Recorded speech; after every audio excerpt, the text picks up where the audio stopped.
mapagpalang hapon po muli sa ating lahat dito po sa ating munting channel sa Mucha and Joel Lat Vlog. So nandito si Kaputok GR. Oh, magandang ngiti niyan ngayon. Happy. Nagpasukat eh. Ayan. So dito yung umpisa ng lupa sa part na ito. Actually ito dinadaanan lang ng mga may-ari sa likod, pero ito yung pinaka boundary po ng ating tinitingnan mula po sa bakod na yan. Yan. Yan yung katapat nung bakod. Diretso po hanggang dito sa labas. Tapos pag ganun na siya hanggang doon naman sa mahogany pa, makikita yung mamaya. Lalakarin ko yan lahat. So pupuntahan ko lang yung gitna. Susunod na ako doon, bro. Sunod ako doon. So ito naman, dire-diretso na to along Barangay Road siya. So may kuryente dito sa part na to. Ewan ko lang kung saan kumuha. So mamaya tignan natin mamaya doon. Ganda naman dyan, oh. Ito yung ano na yung lupa. So napakaganda, pasture land at the same time meron siyang rice land dyan sa gitna. So ito yung mga lupa, napakaganda po. Ayan, kasali po yung pasture land na yan. Dadaanan natin mamaya yan. Tapos yung daan dyan, yan, daan na yan na diretso. Ayan, ganyan po yan. So ipapakita ko po mamaya yan. So dyan ako mamaya dadaan. Iikot ako dyan para makita po ninyo. Tingnan lang natin dito sa part na ito para hindi na natin balikan mamaya. So yung daan nito paikot. So napakahaba ang frontage nito, area na ito. So tingnan natin kung anong klaseng papel nito, kasi lot plan yung meron sila at yung nagtatax sila. Siguro tingnan natin kung may title number doon. So check natin maigi. So napakaganda nung lote nila. Siguro tax deck yon, or tingnan natin, titingnan ko po. So ayan yung rice land hanggang dun sa mahogany na yon, kasali po yon. Ayan yung mahogany na yan. Ayan, hanggang dyan yung boundary naman niya. So yung rice land sa baba, nag-uumpisa na naman silang magsaka. So ito yung boundary, yung bakod, tapos pa diretso ng pagganun sa taas. So may boundaries po sila. Napakaganda po nito. So shout out po sa ating mga mabait na buyers na nakakuha din sa atin. Ayun yung mga kasama natin, paikot yung lupa doon. Ayan, no. Ayun, nandun sila. So malayo pala yung iikutan ko. Medyo malayo yung iikutan natin. So yung mga bahay na doon di kasali. Basta 2 hectares to mahigit. Hanggang doon mamaya. Tignan lang natin dito sa part na ito. Iikot po ako. Ayun, si Kaputok GR. Ayan, paikot. Ang haba. Ayan, ang layo. Ilang metro yan. Hindi lang 100 yan. Sigurado hindi lang 100 yung frontage ng lupa na ito. Napakaganda. Sana may maganda yung, sana hindi siya tax declaration, sana mayroon siyang title. Makikita naman dun sa binabayaran nilang tax eh. Baka may mga case kasi na aming nakita na mga nagbebenta ng lupa, lot plan yung hawak nila, hindi pala nila napapalo up noon dun sa part sa agrarian yung title nila, hindi nila nakukuha ganun. So sana hindi ganun, or baka tax deck, or tingnan natin. So ayun, napakaganda po ng area na ito. Ayan, ganyan po siya. Ganda, yan na yung rice land. Nag-uumpisa ulit silang magtanim. Kasali pa rin yan hanggang dun sa ni Kaputok kanina. So hanggang dun, mamaya pupuntahan natin yun. Napakaganda nung dun, oh. Ayan, napakaganda. Kasali po yan. Iikutan po natin yan. Hanggang dun naman, dun sa mga rice land na yan. So paikot siyang ganon. Siguro yung bakod ulit na yun. Dun siguro yung boundary niya. Tapos yung bakod na yan, pag ganun na siya. So ayan, bakod po yan eh. So tingnan natin kung gaano kaganda pa dun sa part na yan. Lalakarin po natin. Dito tayo, bumalik tayo para hindi tayo mabasa. Putik po dyan sa baba.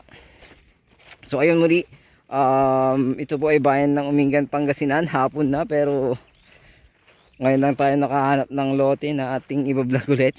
Maghapon tayo. Nagpasukat kasi tayo kanina ng lupa. Sukat lang naman, hindi pa benta. So soon to for sale po yun, yung pinasukat sa amin. So Umingan, Pangasinan, napakagandang pasture land. At the same time pwedeng residential, kasi meron naman siyang kuryente dito. Tapos yung daan nito sa bungad, napakaganda, napakalapad ng daan. At kung itutuloy yon, napakaganda po. So dito na tayo dumaan sa part na ito. Yan yung umpisa ng daan na. Yan, pag ganun siya, paikot. So ilang metro to, napakahaba, napakahabang iikutan. So napakahaba din itong lakarin. Ang ganda nito. So kung ako nito mag-i-invest, mas gusto ko tong mag-invest ganitong klase ng lupa. Napakaganda. Kung farm lot po yung hinahanap ninyo, bahay bakasyonan or rest house na paglagyan, tapos farm, magtanim ka dito ng mga prutas. Yun, prutas, mas magandang prutas ang itanim para po pagdating ng araw may investment po.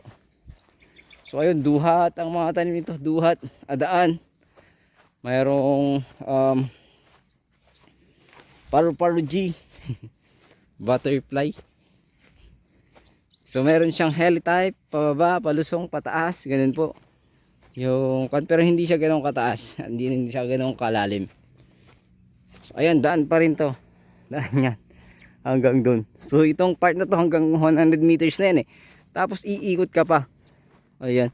Dun po tayo galing. Dun po tayo galing. Napakaganda. Ayan. Ayan. So sabi ng iba, masyado daw mabilis, nakakahilo. Minsan kasi hindi ko po napapansin, mabilis na pala yung pag-ikot ng aking cellphone, ng aking camera. So ayan, daan pa rin po yan. Umiikot po yung daan sa lupa. Ayan, napakaganda. So parang 150 hanggang dyan, tapos paikot na pa ganun, pa diretso. Napakaganda. So ayun, ang mga tanim nito ganyan lang. Mga punong ganyan, may kawayan din. So mapagpalang hapon po muli sa lahat po ng ating viewers sa Mucha and Joel Lot Vlog. Shout out sa lahat po ng ating viewers. Shout out din po sa lahat ng kasama natin sa hanapbuhay. Pagpalain tayong lahat ng ating Panginoon. So sama-sama lang tayo sa pag-vlog. So ganoon talaga kung ayan yung pinanggalingan natin.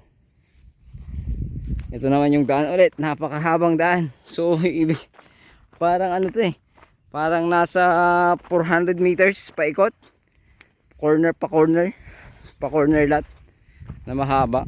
Ayan, ito po yung part ng mga lupa natin, ang lupa nating tinitingnan. So kasali to sa mga sa lupa yung kahoy na to. Ewan ko kung anong klaseng kahoy po ito. So apakaganda, may rice land.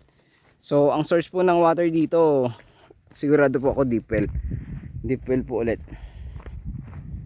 Tapos sahod ulan yung iba. Wala tayong nakikitang fish pan, wala po.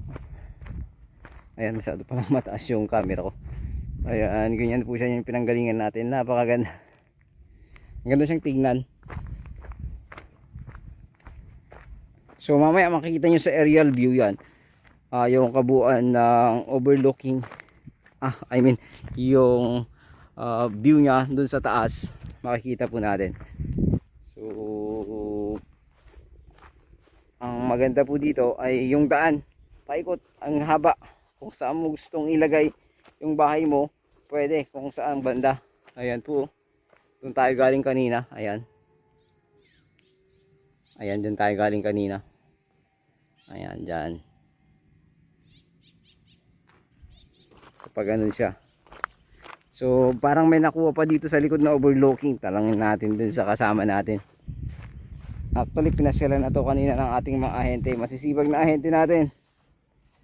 Sana mabutasan na, makabenta rin tayo dito pa sa part na ito, para naman mas maging masaya po ang ating mga kaibigan dito sa Umingan, Pangasinan. So kasali pa rin po ito, itong part na ito hanggang dyan sa mahogany na yan, kasali po yan, nakadikit pa rin sa daan. So yung 400 meters meron po siguro ito, 400 meters frontage, corner lot, napakahaba. Ayan, ganyan lang po siya.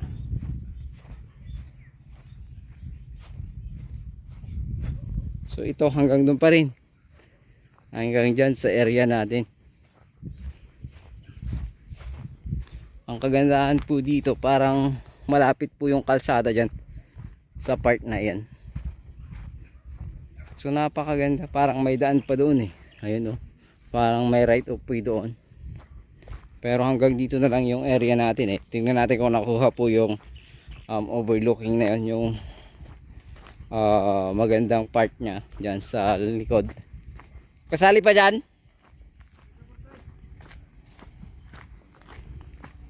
Hanggang dyan sa may Kamatsili. So hindi na siya umabot doon sa pinakataas doon. Pero maganda pa rin ito. Maganda pa rin itong nakuha niyang konti. Kaya lang, sayang hindi nakuha yun. Hindi kayo makukuha yan. Yung part na yan. Yan lang talaga. Sa may lang, Kamatsili. Eto, hanggang dito lang tayo sa Kamatsili. So ba diretso ng ganon? Yun. Tas pataas. Yung bakod. Ayan, hanggang dyan lang. Sa may kahoy na patay. Ayan. Tapos pataas na siya. Yung bakod naman. Pataas na yun. Ayan, yun yung bakod na yan. Yan. Pag ganun na siya. So ayun, napakaganda po ng area na ito. So pasture land with rice land. Ang source po ng water natin ay deep well, syempre, tsaka sahod ng ulan. Tapos may kuryente rito eh. May fish pond to, kuya? May isang fish pond doon.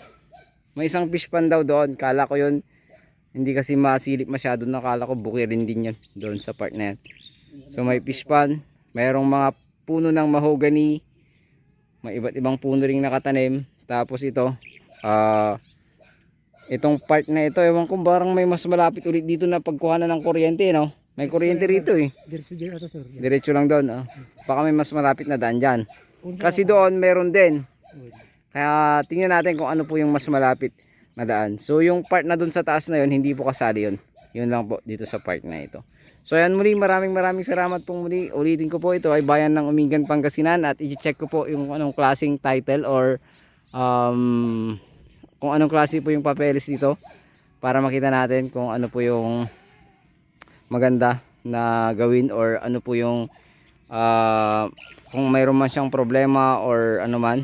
So muli, ito po ay 2 hectares mahigit at may magandang heli type rice land doon. May magandang overlooking din siya na maliit. So dito sa part na to, mountain view, may mountain view dito sa likod. So napakaganda rin po at paikot po yung daan nito, nasa 400 meters siguro to, no? Oo, 400 meters na corner lot. Napakahaba po nito, siguro yung nandun parang 150 siguro, tapos 250 rito. Ang haba ng frontage ito, napakaganda. So ayun, muli, maraming salamat po sa lahat po ng viewers natin sa Mucha and Joel Lot Vlog. Don't forget to subscribe po sa lahat ng ating bago sa ating channel. At huwag nyo pong kalimutang i-hit yung notification bell upang updated po kayo sa aming maraming videos pang parating. At patuloy po kami maghahanap para po makapili po kayo dito ng inyong inaasam or pinapangarap na luti dito sa aming munting channel, ang Mucha and Joel Lot Vlog. So ayun, muli, God bless everyone and thank you so much. Ano pa bang nakalimutan ko? Shout out Jaylor Mex Vlog, Tunying, Maxam. So ano pa ba, si Ebram, mga sponsor natin sa Mucha and Joel Lot Vlog. Yung unang sponsor natin, yung unang buyer natin, God bless you po, sir, ma'am. Tapos doon sa mga sumusuporta sa ating mga buyers na bumababa, na nagbibigay po ng allowance, God bless you all po. Thank you so much. And sa ating mga agent na mababait, thank you so much. God bless everyone and more blessings to come po sa inyong lahat na patuloy na naniniwala at sumusuporta sa aming munting channel. God bless.